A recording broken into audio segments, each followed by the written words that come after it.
Queridos amigos, sejam bem-vindos ao canal Videira Espírita.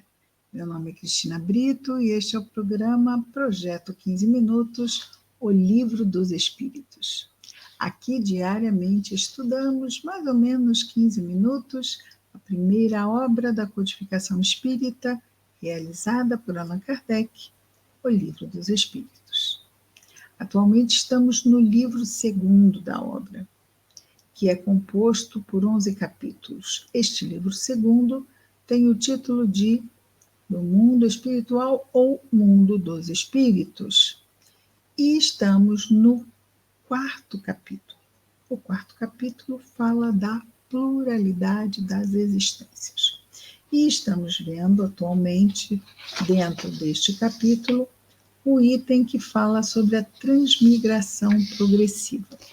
Ou seja, cada vez que reencarnamos, vamos progredindo. Estamos, então, hoje na questão 196.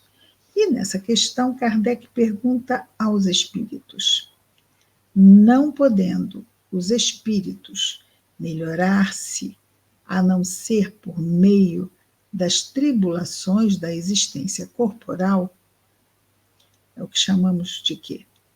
Provas, não é? Segue-se que a vida material seja uma espécie de cadinho, ou, a outra palavra que ele usou, ou de depurador pelo qual devem passar os seres do mundo espiritual para alcançarem a perfeição, uma espécie de cadinho ou depurador, ou seja, uma situação difícil, aquele cadinho, aquela situação desafiadora mesmo, ou depurador, pelo qual devem passar os seres do mundo espiritual para alcançarem a perfeição, porque afinal, como é que nós vamos progredir só de teoria? Nós temos que vivenciar situações. Então, daí que na encarnação nós não ficamos na teoria, é a parte prática mesmo, não é? Vamos também entrar em contato com o conhecimento, buscar um enriquecimento da nossa parte intelectual, da nossa inteligência, mas vamos praticar o que estamos aprendendo. E é nesse aprender, praticar, nesta prática, nós vamos acertar, mas também vamos errar, ou vamos, pelo menos, fazer escolhas que precisam sempre, cada vez mais, serem melhoradas. Então, não podendo melhorar-se o espírito, a não ser por meio das provas da encarnação, segue-se que os seres do mundo espiritual devam passar por essas provas para alcançarem a perfeição? Sim, respondem os espíritos. É exatamente isso. Eles, os espíritos, se melhoram nessas provas, evitando o mal e praticando o bem.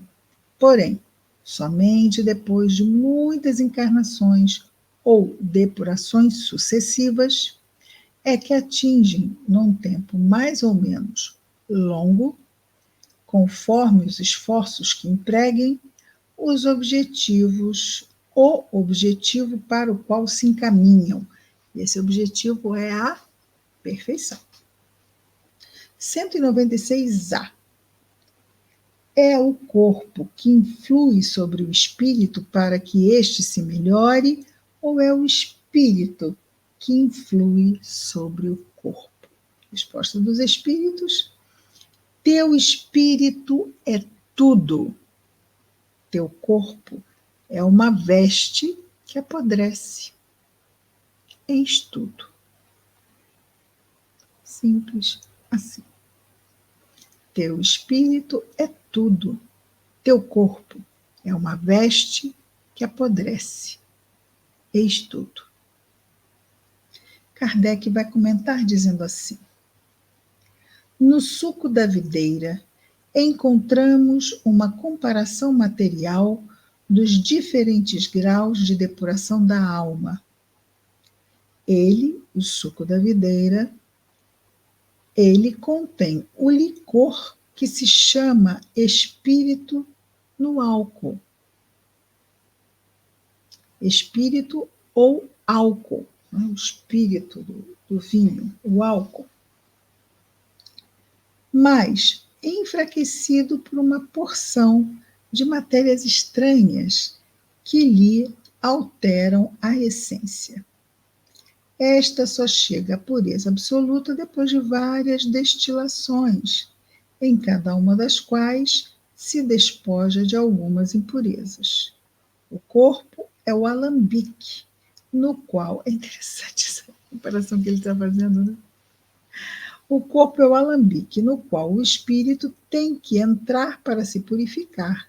As matérias estranhas são como perispírito que contém, ou desculpa, que também se purifica à medida que o espírito se aproxima da perfeição. Então é como se fosse aquele primeiro, sabem aquele tonel que as pessoas entram e ficam pisando nas uvas? Está muito longe de ser vinho aquilo, né?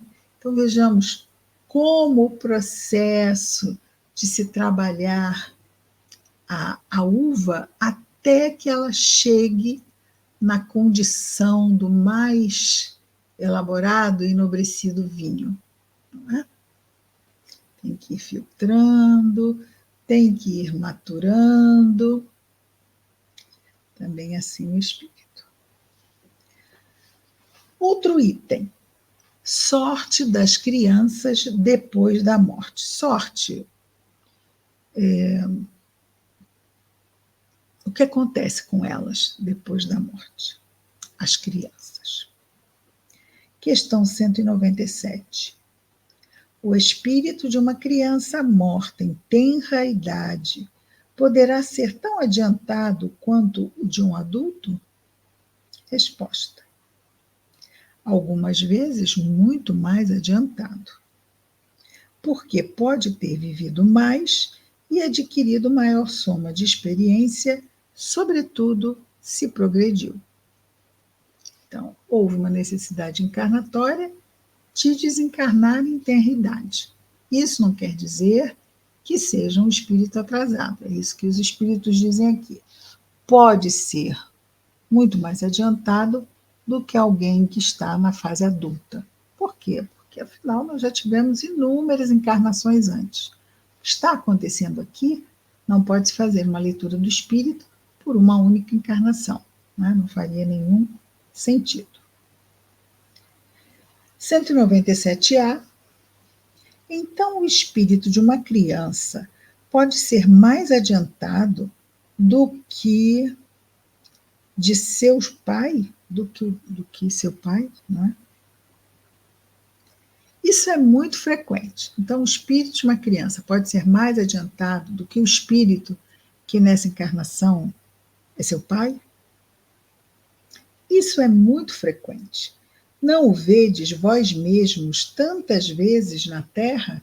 Sim, muitas vezes vemos que temos filhos que são maduros, que são bons, e pais imaturos, que metem lá os pés pelas mãos, e que às vezes vão ter naqueles filhos o quê? Quem vai buscar tratá-los com a sua maturidade, a imaturidade dos pais. Já vimos isso acontecer, não é? Com certeza. Questão 198, pergunta Kardec aos espíritos. Por não ter podido praticar o mal, o espírito de uma criança que morreu em tenra idade pertence às categorias superiores? Respondem os espíritos. Se não fez o mal, também não fez o bem. E Deus não o isenta das provas que tenha que padecer. Se for puro, não o é pelo fato de ter sido criança, mas porque era mais evoluído. Tudo bem? Tranquilo? Qualquer dúvida, basta deixar aqui nos comentários, ok? Lembrando que Estão gostando do projeto 15 minutos? Curtam o vídeo, comentem, divulguem para os amigos, não é? Se inscrevam no canal. Continuando. Questão 199. Por que a vida se interrompe com tanta frequência na infância? Respondem os espíritos. A duração da vida da criança pode representar para o espírito que nela está encarnado o complemento de uma existência interrompida antes do término devido, e sua morte quase sempre constitui provação ou expiação para os pais.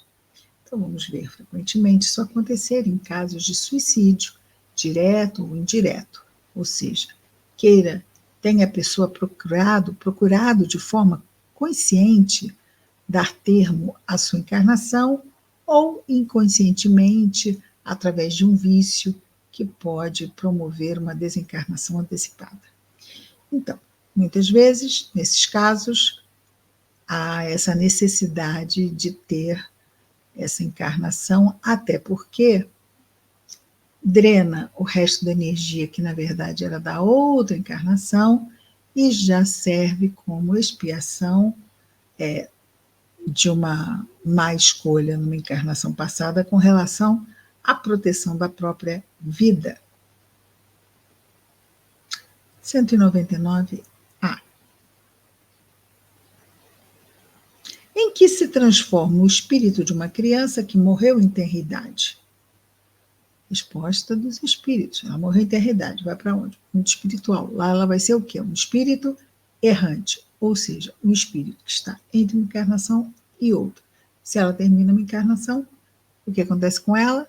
Vai para a próxima, não é? E o que respondem os espíritos? Em que se transforma o espírito de uma criança que morreu em tenridade, recomeça uma nova existência. E Kardec vai comentar esse tema dizendo assim: se o ser humano, só tivesse uma única existência, e se após essa existência, sua morte, sua sorte, a letra é muito pequenininha do comentário de Kardec. Vou começar do início. Se o homem só tivesse uma existência, e se após essa existência sua sorte futura ficasse decidida para sempre, qual seria o mérito de metade da espécie humana que morre em tenridade? Isso lá na metade do século XIX. A medicina melhorou bastante desde lá. Para gozar sem esforços da felicidade eterna, com que direito se acharia isenta das condições frequentemente tão duras impostas à outra metade da humanidade? Ou seja, Deus não seria muito justo, não é? E morreu o jovenzinho, vai para o céu, e lá fica. Mas para aí os outros não tiveram essa condição e... Né? Semelhante ordem de coisas não se harmoniza com a justiça de Deus. Com a reencarnação, a igualdade é para todos. O futuro pertence a todos, sem exceção e sem favor para quem quer que seja. E os que chegarem por último só poderão queixar-se de si mesmos. O homem deve ter o mérito de seus atos, como tem deles a responsabilidade. Então, se a escolha for boa, terá o mérito. Se a escolha for má, terá a responsabilidade e responderá por ele. Aliás, não é racional considerar-se a infância como um estado normal de inocência. Não se vê em crianças dotadas dos piores instintos numa idade em que a educação ainda não pôde ter exercido a sua influência?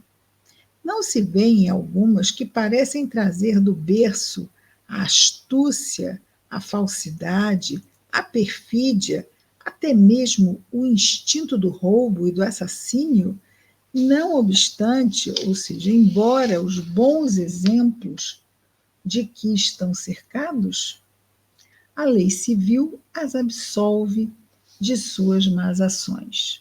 Por quê?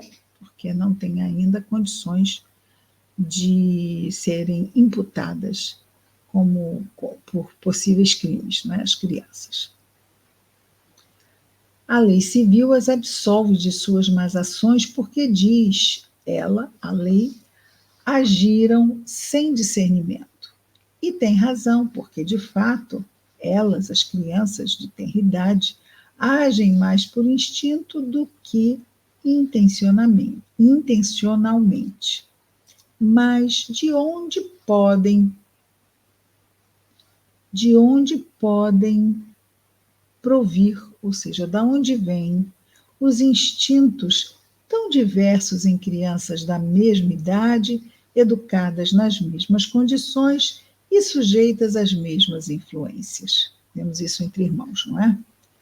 De onde vem essa perversidade precoce, se não da inferioridade do espírito, já que a educação em nada contribuiu para isso? Ou seja, estão dois irmãos dentro da mesma educação, contexto, amor que recebem, tudo, mas um tem bons pendores e o outro não.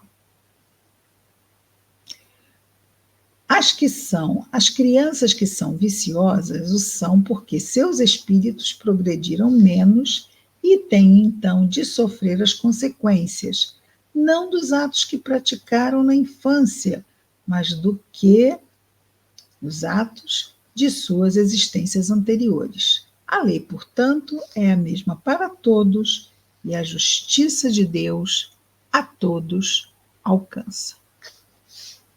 Muito bom, não é? Esse comentário de Kardec. E terminamos esta parte que trata da sorte das crianças depois da morte. Muito bem. Amanhã estaremos de volta com mais um projeto, mais ou menos 15 minutos.